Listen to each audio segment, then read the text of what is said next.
5 August ছাত্র জনতার আন্দোলনের মুখে পদত্যাগ করে দেশ ছাড়ার পর থেকে সাবেক প্রধানমন্ত্রী শেখ হাসিনার বিরুদ্ধে হত্যা, গুম, গণহত্যা, নির্যাতনের অভিযোগে একের পর এক মামলা দায়ের হচ্ছে।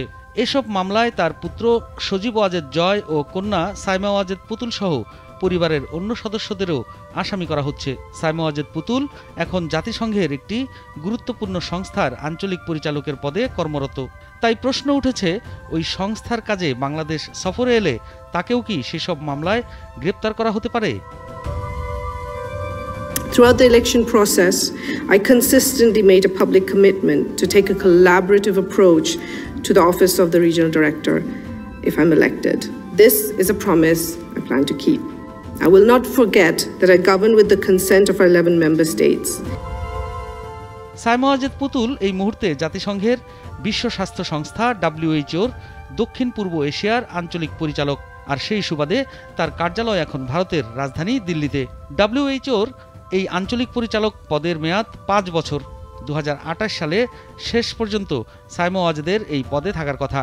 বাংলাদেশের ক্ষমতার পালাবদলের পর গত 8 আগস্ট তিনি এক্স হ্যান্ডেল এক পোস্টে স্পষ্ট করে দিয়েছিলেন, WHOর পদে তিনি যথারীতি তার দায়িত্ব পালন করে যাবেন।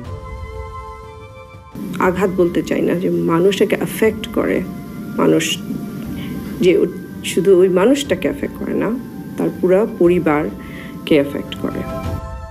পুতুলকে যে দেশগুলো নিয়ে কাজ করতে হয়, বাংলাদেশ তার অন্যতম, এবং দক্ষিণ পূর্ব এশিয়া অঞ্চলে WHOর অতি গুরুত্বপূর্ণ একটি সদস্য।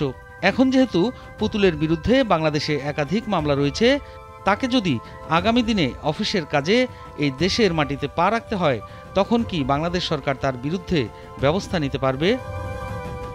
I look forward to devising and implementing specific interventions for women and children, including pregnant women. বস্তুত জাতিসংঘ বা তার সহযোগী সংস্থায় কর্মরত ব্যক্তিদের সুরক্ষা নিশ্চিত করার জন্য একটি আন্তর্জাতিক কনভেনশন আছে। বাংলাদেশ সহ সব সদস্য দেশ যে সনদ পালন করতে অঙ্গীকারবদ্ধ।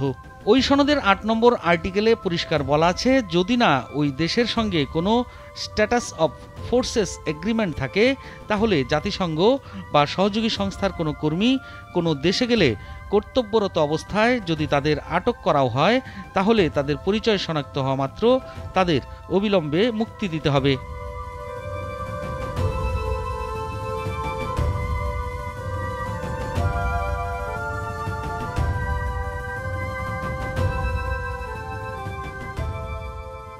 স্ট্যাটাস অফ ফোর্সেস এগ্রিমেন্ট হলো সেই বিশেষ ধরনের সমঝোতা যার আওতায় কোনো বৈদেশিক শক্তি অন্য একটি দেশে সেনা বা নিরাপত্তা বাহিনী মোতায়েন করতে পারে।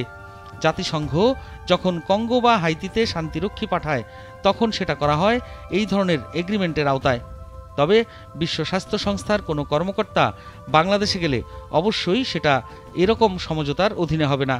ফলে তারও স্বাভাবিক নিয়ম অনুযায়ী গ্রেপ্তারি বা জিজ্ঞাসাবাদের হাত থেকে ইমিউনিটি পাওয়ার কথা। এখন প্রশ্ন হলো, WHOর রিজিওনাল ডিরেক্টর হিসেবে সাইমা ওয়াজেদ পুতুল যদি আগামী দিনে বাংলাদেশ সফরে আসেন, তাহলে তার ক্ষেত্রে সরকার কি ভূমিকা নেবে? তখন কি তার বিরুদ্ধে মামলাগুলো উপেক্ষা করা হবে, নাকি দেশের আইন অনুযায়ী ব্যবস্থা নেওয়া হবে? বিশ্লেষকরা বলছেন, যেহেতু সাইমা ওয়াজেদের বিরুদ্ধে মামলা হয়েছে, ফলে তিনি WHOর হয়ে এদেশে আসতে পারবেন, কিন্তু নিয়ম অনুযায়ী সুবিধা পেলেও দায়মুক্তি পাবেন না বলেও জানান তারা।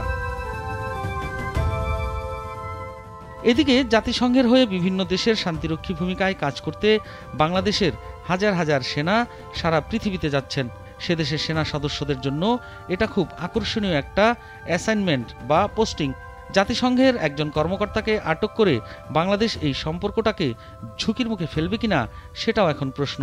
যেহেতু পুতুলের বিরুদ্ধে মামলা হয়েছে, তবে এখানে তিনি অভিযুক্ত কিন্তু অপরাধী নন, এমন পরিস্থিতিতে ডিপ্লোম্যাটিক ওয়েতে দেশে এলে গ্রেপ্তারের বিষয়টি সামনে আসার কথা না, এমনটাও মনে করছে অনেকে।